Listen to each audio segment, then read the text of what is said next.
Okay, so you can finally settle this rumor that I don't know if it's true or not. Right. So we had a big KNEC show at in Costa Mesa at the Pacific Amphitheater.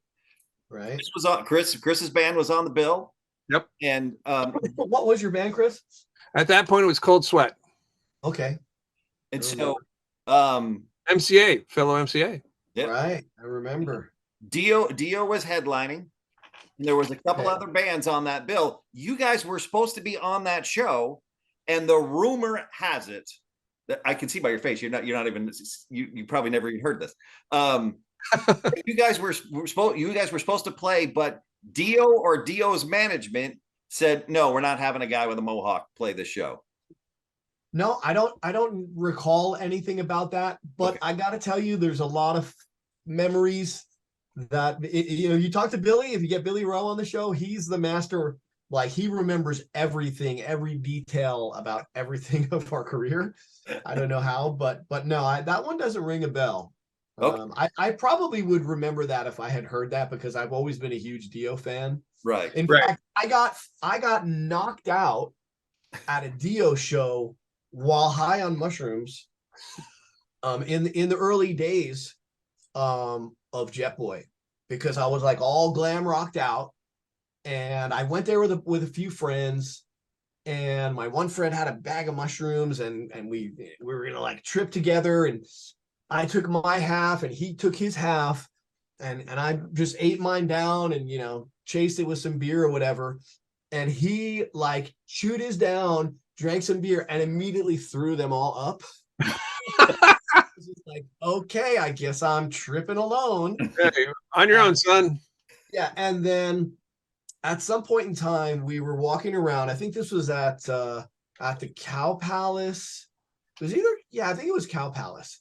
And we were like walking around, the outskirts in the building. And I just remember like walking by, and there was like this big group of like Mexican guys, like Vato looking guys. Oh yeah. And I just knew, like as soon as they took one look at me, you fucking started talking shit. And I just tried to keep walking by, and one of them just went bam and fucking knocked me out. Wow. And I was like that was, I mean, try to have a good trip and enjoy the show. But yeah, man, Dio has always been a big one for me. Hopefully that wasn't the case. Okay. All right. Well, I'm glad to hear that, actually. Well, and I've told Jack my side of it, which is having known Ronnie, because we shared the same management as Wendy. It was his wife.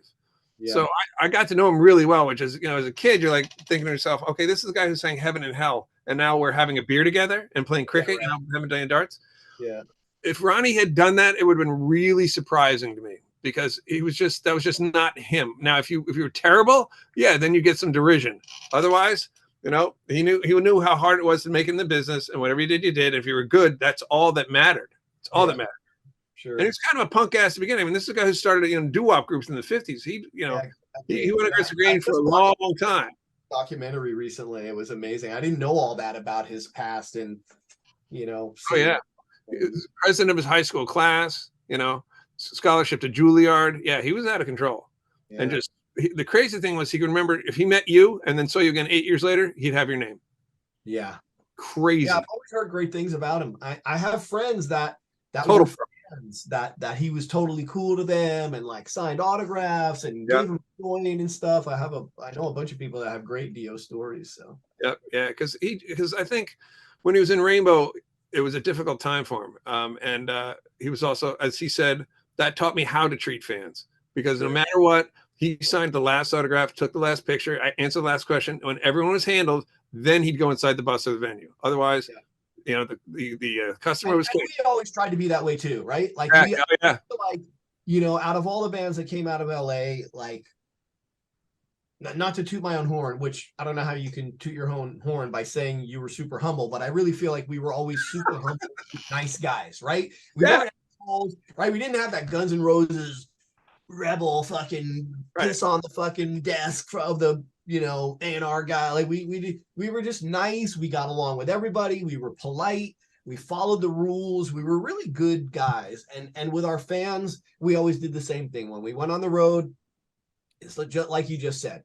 Every fan that came up to the bus, we would go out and we would sign and we would bring people on the bus. And we really wanted to let them know that, you know, we're one of you, just like you're one of us. And yeah, we always invite people back to the hotels, and we had great hotel parties. And so there was never like a rock star attitude from us, you know.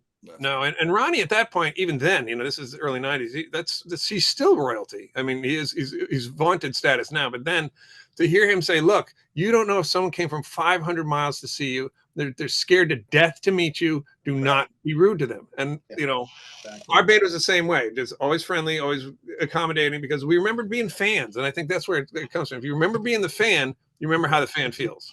Yep.